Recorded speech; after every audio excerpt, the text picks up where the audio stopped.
UGC विवाद के बीच घूसखोर पंडित को लेकर संग्राम, ब्राह्मण समाज ने भरी हुंकार। फिर योगी ने दिया ऐसा ऑर्डर, कांपते हुए निर्माता भी मांगने लगे माफी। ब्राह्मणों की ताकत से हिल गई माया नगरी। योगी ने भी दिया खुलकर पंडितों का साथ। कौन है घूसखोर पंडित के बीच साजिश करता, जानकर रहेंगे हैरान। मायावती ने भी दिया घूसखोर पंडित पर ब्राह्मणों का साथ, कर दिया बहुत बड़ा ऐलान। आखिर घूसखोर पंडित में ऐसा क्या जिसको लेकर मचा है बवाल, जानिए सारी डिटेल। यूजीसी को लेकर यूपी में जो तूफान उठा था, उसकी गूंज अभी थमी भी नहीं थी कि घूसखोर पंडित नाम ने एक नई आग लगा दी। फर्क बस इतना था कि इस बार चिंगारी किसी यूनिवर्सिटी से नहीं बल्कि एक फिल्म के टाइटल से उठी और देखते ही देखते सड़क से लेकर संसद तक बहस बन गई। आम लोगों को लगा कि फिर वही पुराना खेल शुरू हो गया, जहां क्रिएटिव फ्रीडम के नाम पर एक पूरे समाज को कटघरे में खड़ा कर दिया जाता है।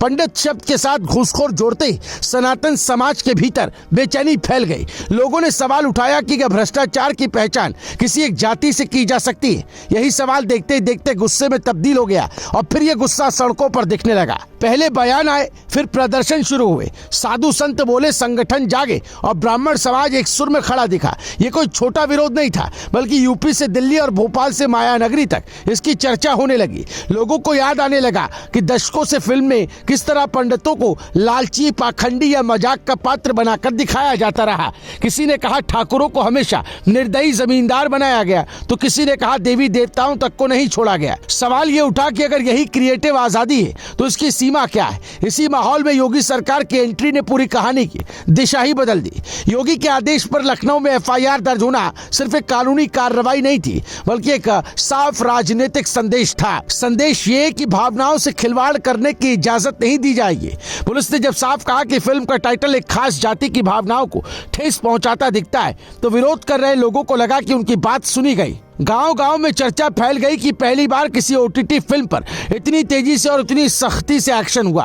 योगी सरकार का ये कदम सनातन समाज के बीच भरोसे की तरह देखा जा रहा है। लोग कहने लगे कि जब बात सम्मान की आई तो सरकार ने कदम पीछे नहीं खींचे। इधर फिल्म इंडस्ट्री के भीतर हड़कंप मच गया। फिल्म मेकर्स कंबाइन का नोटिस आना मेकर्स के लिए किसी झटके से कम नहीं था। नोटिस में साफ कहा गया कि घूसखोर पंडित टाइटल ना तो रजिस्टर है और न ही किसी एसोसिएशन से मंजूर है। यानी फिल्म सिर्फ भावनाओं के कारण नहीं बल्कि नियम कानून के लिहाज से भी फंस गई है। नेटफ्लिक्स को भी चेतावनी दी गई कि बिना मंजूरी इस नाम का इस्तेमाल ना किया जाए। अब मामला सिर्फ आस्था और राजनीति का नहीं रह गया, बल्कि सिस्टम और नियमों का बन गया। दबाव बढ़ा तो आखिरकार मनोज बाजपेयी सामने आए। मनोज का बयान भावुक भी था और संभला हुआ भी था। उन्होंने कहा कि अगर लोगों की भावनाएं आहत हुई तो उसे नजरअंदाज नहीं किया जा सकता। उन्होंने ये भी कहा कि उनका किरदार किसी समाज का प्रतिनिधि नहीं बल्कि एक गलत इंसान की कहानी है। प्रमोशन क्लिप हटाने का फैसला भी किया गया। एक तबका इससे शांत हुआ, लेकिन दूसरा तबका बोला कि माफी तब पूरी मानी जाएगी जब नाम बदलेगा। यहीं से बहस और गहरी हो गई। लोग पूछने लगे कि क्या सिर्फ माफी काफी है या अब ऐसे टाइटल पर पूरी तरह लगाम लगनी चाहिए। इसी बीच मायावती की एंट्री ने सियासत को और तेज कर दिया। उन्होंने खुलकर कहा कि पंडित शब्द को नकारात्मक तरीके से दिखाना पूरे ब्राह्मण समाज का अपमान है और ऐसी फिल्मों पर रोक लगनी चाहिए। उन्होंने केंद्र सरकार से भी सख्त कदम उठाने की मांग की। लेकिन यहाँ भी चर्चा यही रही कि असली एक्शन पहले ही हो चुका था। योगी सरकार पहले ही एफआईआर दर्ज कर चुकी थी। सड़क पर खड़े लोग कहने लगे कि मुद्दा उठाने में देर हो गई क्योंकि सरकार पहले ही मोर्चा संभाल चुकी है। यही वजह है कि सनातन समाज के भीतर ये धारणा मजबूत हुई कि असली स्टैंड किसने लिया। अब ये विवाद सिर्फ एक फिल्म का नहीं रह गया है, ये उस बड़ी बहस का चेहरा बन चुका है जहाँ सवाल है कि अभिव्यक्ति की आज़ादी और सामाजिक सम्मान के बीच की रेखा कहाँ खींचेगी। अब आने वाले दिनों में ये मामला सिर्फ फिल्म तक सीमित रहेगा या एक नई लकीर खींचेगा, ये देखना बाकी है। Bureau report, news live TV.